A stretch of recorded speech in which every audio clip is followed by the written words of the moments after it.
Welcome to our YouTube channel. Here we are going to analyze the book, The Power of Positive Thinking.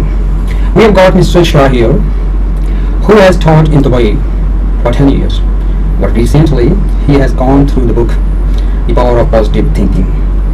We are going to talk about first chapter of the book, which is about believing in yourself. Yeah. So start. Welcome, Mr. Shah. Thank you. How are you doing today? I'm doing great. Thank you. Should I ask the first question? Yeah, sure. Go ahead.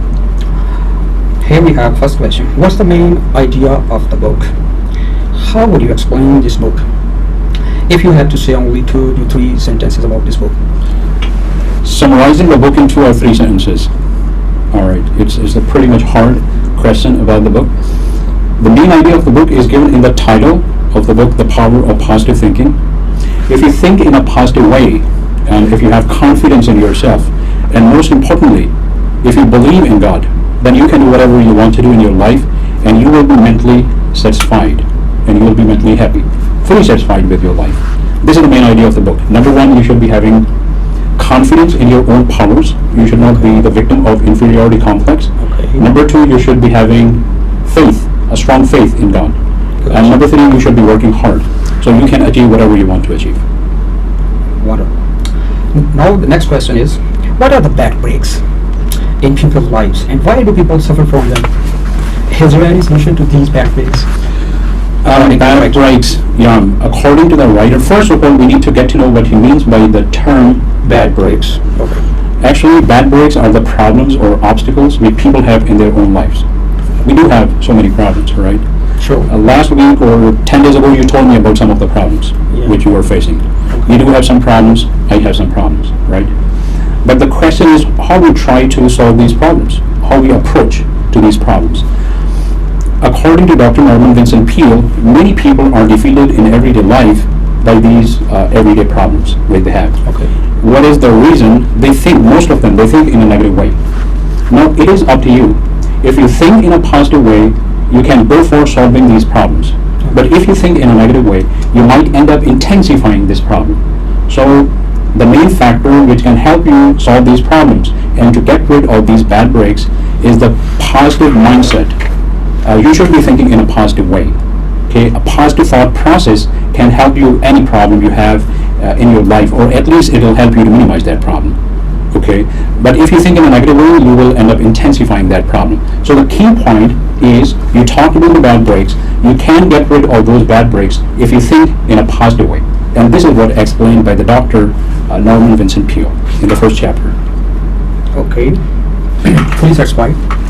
Now the next question is, according to Dr. Vincent Peale, how strong faith in God might be a great help even in your worldly life?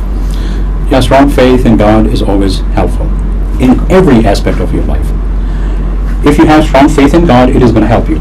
But here is the important point, which is not given in the book, but it is in my mind, so I want to share it with you and with the people who are watching this video. If you have strong faith in God, and that strong faith will give you some kind of confidence if you are trying to do something good. Okay. If you want to do something good for yourself or your family or people in the society, then you will have in your heart that I'm going to do something good, maybe for my kids or my family, or maybe for the people in the society in general. This thought that I'm going to do something positive will make you feel somewhere in your heart that the help of God is with you. And when you feel that I'm going to do something good and the help of God is with me, it will give you confidence. And this confidence will make you able to do whatever you want to do in your life. Now we are going towards the next question. What is the connection between negative thoughts process and inferiority complex? What kind of damage is done to people by inferiority complex? How to avoid it? The connection between negative thought process and inferiority complex. All right, it's a pretty much lengthy question. First of all, keep in your mind that negative thought process gives birth to inferiority complex. Okay. And mostly it happens in childhood. Suppose if you are a kid and if you think that I can't do whatever many of the children can do, it means you are considering yourself inferior to those kids. When you think this way, already you are a victim of an inferiority complex. You are a victim of inferiority complex. Now what you should be doing, You should think of all the abilities and the powers which you have. Okay, and you should not be a victim of this inferiority complex. Why? Because as I told you that this negative thought process causes or gives birth to inferiority complex, then again inferiority complex affects your thought process.